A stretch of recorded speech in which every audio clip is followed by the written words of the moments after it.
Hello 4G scholars. Today I'm going to actually start out by telling you that I am going to change my greeting a little bit from what we've normally done. I was thinking that I wanted our greeting to reflect a little bit better the idea that we are a classical school. Now, good classical education is always in search of three things. It teaches scholars to look for truth, goodness, and beauty. And so I want that to be reflected in our greeting. So this is how the new art greeting will go. Hello, my most amazing scholars of truth, goodness, and beauty. How are you today? That's how my part will go. You will respond, hello, my most amazing teacher of truth, goodness, and beauty. And of course, when I say, how are you today? We can do the same answer we've always done, which is ready to create. All right, so that's something that you'll see me do differently on my videos and in the classroom. Now, today we're going to start a new project for 4G Art. We are going to start our lessons about photography. Photography is an art form. It's not just drawing and painting that makes art, but there's lots of ways to make art, and taking photographs is one of those forms. You may even have been in museums before, art museums, where there are entire galleries dedicated to photography. I know that we've got one at the Minneapolis Institute of Arts. Now, the thing that we're going to use to kind of tie that into the other things you study in 4G is the idea of the Civil War. And I know that in your history class, the topic of the Civil War will be coming up if you haven't already talked about it. And the interesting thing about the Civil War in regards to photography is that the Civil War was the first war that happened after the invention of the camera. So photographers back during that time had to be very skilled and trained in how to use a special kind of camera called a daguerreotype. And in that kind of camera, you had to have lots of different chemicals. It was like this huge, big contraption, and it was really tricky to get a good picture. So some of that history of the camera I'm going to show to you in a PowerPoint. I'm also going to talk to you about the most famous photographer of the Civil War. His name was Matthew Brady. And one of the pictures that he took is right here. This is called Battery at Attention. And this is one that shows the Union soldiers getting ready to fight a battle. I want to start off by showing you a copy of the very first photograph ever taken. This is a picture that was taken by Joseph Niepce, and it was taken by experiment when he was using some different chemicals and a metal plate, and then he exposed it to sunlight for many hours.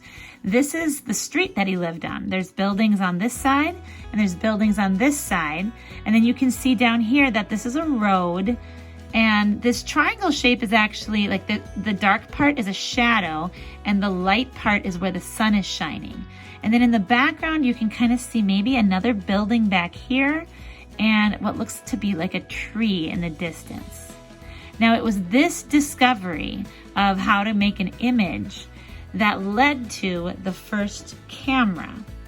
So the first camera that was used, that was sold to people, was called the Daguerreotype. And it was made by Joseph Niepce, but later it was finished or made better by a man named Louis Daguerre. The Daguerreotype camera creates a highly detailed image on a sheet of a copper plate with a thin coat of silver.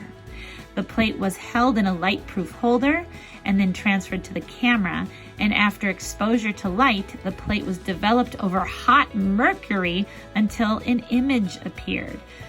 So it was really tricky to use this type of a camera. You had to be very skilled and trained in how to use the chemicals. It was also kind of dangerous.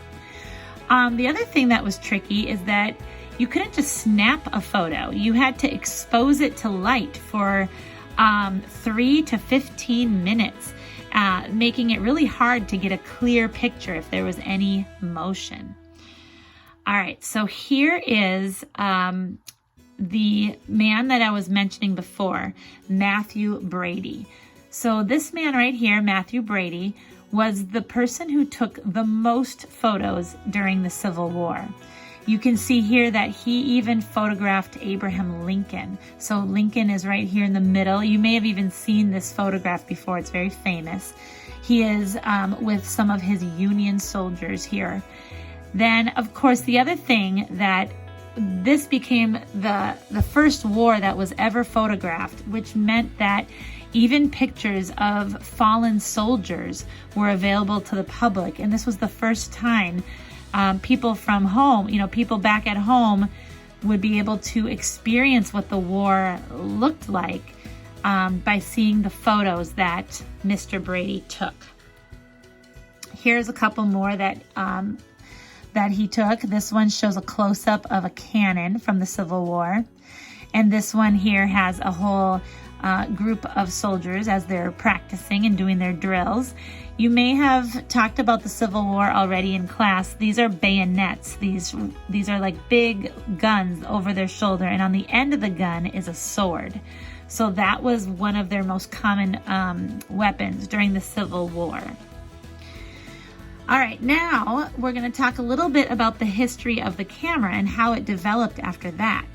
So a big thing that happened in the late 1800s was a man named George Eastman developed a new way to take a picture. He invented dry, transparent, and flexible photographic film, and he developed a company called Kodak. The Kodak cameras used the film that he created, and Kodak produced handheld cameras that people could learn how to use without having to be an expert. So here are some of the different Kodak cameras that were invented in the late 1800s and early 1900s. The next camera I want to talk about was invented in 1948. It was the Polaroid camera.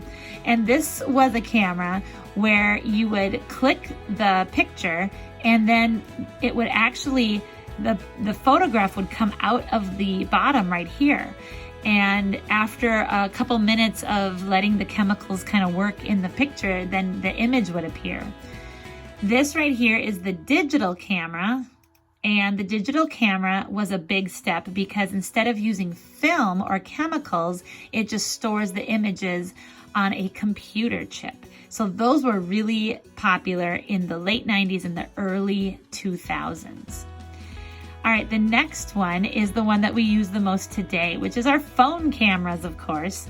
So photos are saved to tiny memory cards in phones, or they're saved directly to an online digital storage website. And so now people don't even really carry cameras around anymore. They just take out their smartphones and take photos whenever they want. So we are going to use our cameras. Maybe you have a phone camera, maybe you have an old digital camera, and we are going to do a photography project for our next art assignment. All right, so that's my art history for today. I will see you in class, or I will see you on the project video, and I will check in with you again later. Bye-bye.